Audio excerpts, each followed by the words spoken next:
This is entitled The Meat and the Marrow by John Preston Bentley. And it's a series of devotionals that I've written, starting with a poem.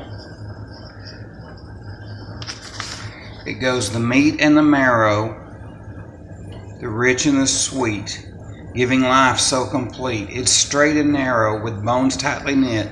The body of believers, when properly fit, one to another takes wing like a sparrow.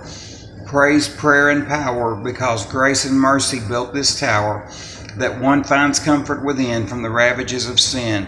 The body was broken to bring together the remnant that's spoken, like a roaring lion marching to Zion. The meat of the word and the bread of life, the marrow at the heart of God's herd, the deepest part of this succulent life. Cut to the core, correcting like a knife. There's a change coming to each tonight. Who partake of the meat and the marrow will behold blessings and benefits for every tomorrow.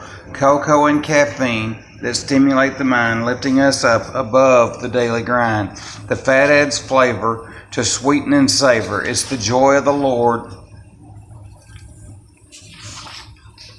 Lord, sensory overload, better than anything I could afford. Here is the life that I have grown to adore. Taste and see why we want more of the joy of the Lord. The plate was placed where sin was erased. The supper will last because there's life in the blood that was shed, and with it I am fed. It fills this life with joy like a flood. The meat of the word and the bread of life, the marrow at the heart of God's herd, the deepest part of this succulent life. Cut to the core, correcting like a knife.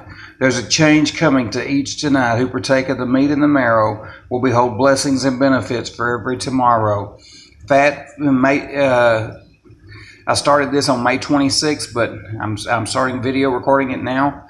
Fat flavors food, so when God tells us to eat the fat and drink the sweet, like He does in Nehemiah 8:10, He is longing to fill our lives with flavor and the aroma of His presence. He sweetens our lives, purifies, prolongs, and protects when we smell like Him, and His aroma is the only thing remaining in our lives. We have been consumed, cooked, and create a craving for God when we smell like Him. When we barbecue, we smell of smoke and the savory sauces that we cook with.